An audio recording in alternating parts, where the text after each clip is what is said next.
Halo teman-teman, di sini saya akan membahas tentang input dan output analog bagian 2. Input dan output analog merupakan proses membaca dan menghasilkan sinyal dengan nilai yang bersifat kontinu. Pada sistem mikrokontroler, sinyal analog biasanya berasal dari sensor, sedangkan keluaran analog digunakan untuk mengontrol perangkat seperti motor, lampu, atau aktuator lainnya. Input dan output analog merupakan komponen penting dalam sistem mikrokontroler yang berfungsi sebagai penghubung antara perangkat digital dan lingkungan nyata. Melalui sistem ini, mikrokontroler dapat menerima informasi dari sensor analog dan menghasilkan keluaran yang dapat dikendalikan secara bertahap.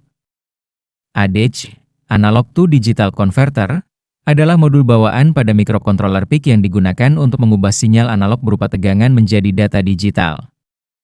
Mikrokontroler hanya dapat bekerja dengan data digital, sehingga ADC menjadi penghubung antara dunia analog, sensor, dan sistem digital, mikrokontroler. Tanpa ADC, mikrokontroler tidak dapat membaca data dari sensor analog. ADC bekerja dengan cara mengambil sampel tegangan dari pin input, kemudian membandingkannya dengan tegangan referensi. Proses ini menghasilkan nilai digital yang mewakili besar kecilnya tegangan analog yang masuk. Nilai digital tersebut kemudian disimpan dalam register ADC untuk diproses oleh program. Resolusi ADC pada mikrokontroler PIC umumnya sebesar 10 bit, yang berarti memiliki 1024 tingkat nilai digital. Semakin tinggi resolusi ADC, maka semakin kecil perubahan tegangan yang dapat dideteksi. Hal ini sangat berpengaruh terhadap ketelitian hasil pengukuran sensor. Tegangan referensi ADC menentukan batas bawah dan batas atas pembacaan tegangan analog. Tegangan input yang berada di bawah atau di atas nilai FREV tidak dapat dikonversi dengan benar. Oleh karena itu, pemilihan tegangan referensi yang sesuai sangat penting agar hasil konversi ADC akurat.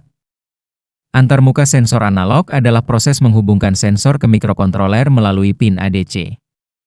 Sensor harus menghasilkan tegangan dalam rentang yang diizinkan oleh ADC. Selain itu, rangkaian pendukung seperti resistor atau kapasitor sering digunakan untuk menstabilkan sinyal sensor. Sensor suhu LM35 dan sensor cahaya LDR merupakan contoh sensor analog yang umum digunakan. LM35 menghasilkan tegangan yang sebanding dengan suhu, sedangkan LDR mengubah nilai resistansi berdasarkan intensitas cahaya yang kemudian diubah menjadi tegangan. DAC, Digital to Analog Converter, adalah rangkaian yang berfungsi mengubah data digital menjadi sinyal analog berupa tegangan atau arus. Sinyal analog ini digunakan untuk mengendalikan perangkat yang memerlukan input analog, seperti speaker atau aktuator analog. Pada mikrokontroler PIC, DAC dapat dibuat menggunakan rangkaian eksternal atau dengan memanfaatkan PWM. Karena tidak semua PIC memiliki DAC internal, metode PWM sering digunakan sebagai solusi praktis untuk menghasilkan sinyal analog. PWM adalah teknik menghasilkan sinyal analog semu dengan cara mengatur lebar pulsa sinyal digital. Meskipun sinyalnya berbentuk digital, perubahan duty cycle menghasilkan tegangan rata-rata yang menyerupai sinyal analog. Prinsip kerja PWM adalah dengan mengubah rasio waktu on dan off dalam satu periode sinyal. Semakin besar duty cycle, maka semakin besar tegangan rata-rata yang diterima oleh beban. Metode ini sangat efisien dan banyak digunakan dalam sistem kontrol.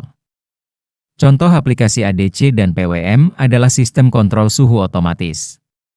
ADC membaca suhu dari sensor, kemudian data tersebut diproses oleh mikrokontroler. Selanjutnya, PWM digunakan untuk mengatur kecepatan kipas atau daya pemanas sesuai kondisi suhu. Kesimpulannya, modul ADC, antarmuka sensor analog, DAC, dan PWM memiliki peran penting dalam sistem mikrokontroler PIC. ADC berfungsi membaca sensor, sedangkan DAC dan PWM berfungsi menghasilkan sinyal keluaran analog. Pemahaman modul ini sangat penting dalam perancangan sistem embedded.